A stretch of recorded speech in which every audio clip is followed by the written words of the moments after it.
Praise the lord. యెహోవా నామమునకు స్తుతి కలుగునుగాక. ఈ దినం ఇజ్రాయెల్ ఇండిపెండెన్స్ డే కదా.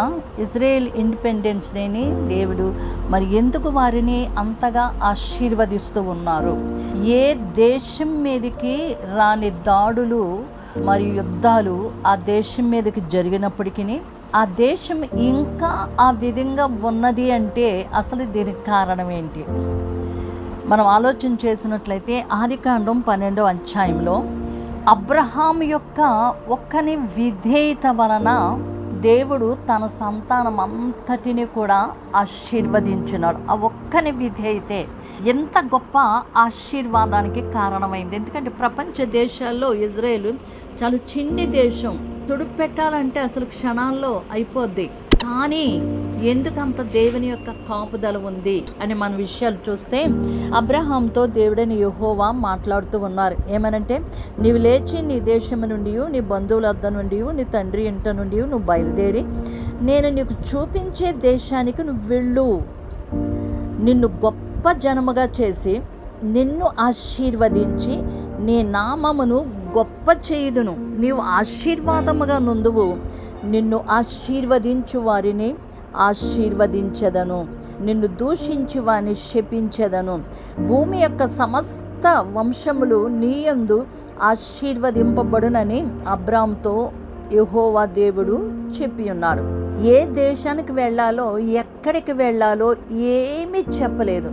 నీవు లేచి నీ దేశము నుండి, నీ బంధువుల దగ్గర నుండి నేను నీకు చూపించు ప్రదేశానికి, దేశానికి నువ్వు వెళ్ళాలి అని చెప్పినప్పుడు అబ్రహాము దేవుడైన యెహోవా చెప్పిన మాట తూచ తప్పకుండా తను తన భార్య వారిద్దరూ దేవునికి సంపూర్ణమైన విధేయత వారు చూపించి ఉన్నారు. అట్టి విధేయతను బట్టి కొన్ని వేల సంవత్సరాల క్రితము దేవుడు వారికి వాగ్దానము చేసిన ఆ వాగ్దానము ఇప్పటికీ వేల సంవత్సరాలు అయిపోయినప్పటికీ ఇప్పటికీ వారి జీవితంలో అవి నెరవేర్చబడుతూ ఉన్నాయి. ఆయన ఏమన్నారంటే, నిన్ను గొప్ప జనంగా చేస్తానన్నారు. అలాగే చేశారు. నిన్ను ఆశీర్వదిస్తానని చెప్పారు. ఇజ్రాయేల్ దేశాన్ని దేవుడు ఆశీర్వదించి ఉన్నాడు. నీ నామమును గొప్ప చేయుదును అని చెప్పారు. అన్ని రంగాలలో ప్రతిదీ కూడా ఆవిష్కరణకర్తలుగా వారు ఉన్నారు. ఎన్నో విషయాలు వారు కనుగొన్నారు. ఎన్నో విషయాలు. ఈ రోజున మనం అన్ని సుఖాలు అనుభవిస్తూ ఉన్నాము. ఈ అనుభవించున్న సుఖాలన్నీ కూడా ఎక్కువ యూదులైన వారు కనుగొన్నవే. సో అంటే దేవుడు వారిని గొప్పగా చేసి ఉన్నారు. వారి నామాన్ని హెచ్చించి ఉన్నారు. నిన్ను ఆశీర్వదిస్తాను అని చెప్పారు. నీవు ఆశీర్వాదముగా నుందువు, అనేకులకు నీవు ఆశీర్వాదకరంగా నువ్వు ఉంటావు. నిన్ను ఆశీర్వదించు వారిని నేను ఆశీర్వదిస్తాను అని ప్రభు చెప్పారు. అలా అందరికీ కూడా, ప్రపంచం అంతటికీ కూడా వారు ఆశీర్వాదకరంగానే ఉండి ఉన్నారు. వాళ్ళు తయారు చేసినవి, వాళ్ళు కనుగొన్నవి ఇప్పుడు ప్రపంచమంతా ఎంతో ఆనందంగా వాటిని మనము అనుభవిస్తూ ఉన్నాం. వారు మనకి ఆశీర్వాదకరంగా ఉండి ఉన్నారు. ఎవరిని వారు అంటే ఇశ్రాయేలీల్ని ఎవరైతే ఆశీర్వదిస్తారో, ప్రేమగా ఉంటారో వారిని నేను ఆశీర్వదిస్తానని తండ్రి అయిన దేవుడు చెప్పి ఉన్నారు. అంతేకాకుండా భూమి యొక్క సమస్త వంశములు నీ యందు ఆశీర్వదింపబడును. భూమి యొక్క సమస్త వంశాలు అబ్రహాము ద్వారానే ఆశీర్వదింపబడతారని అప్పుడు ఎన్నో వేల సంవత్సరాల క్రితము దేవుడు చెప్పిన మాట అక్షరాల ఇప్పటికీ కూడా నెరవేర్చబడుతూ ఉంది. అనేకమైన వాగ్దానాలు వారికి ఉన్నాయి. నేను ఈ చుట్టూ అగ్ని ప్రాకారంగా ఉంటానని చెప్పారు. అంతేకాకుండా యెహోవా యందు నమ్మిక ఉంచి వారి కదలక నిత్యము నిలుచు సియోను కొండవలే ఉంటారు.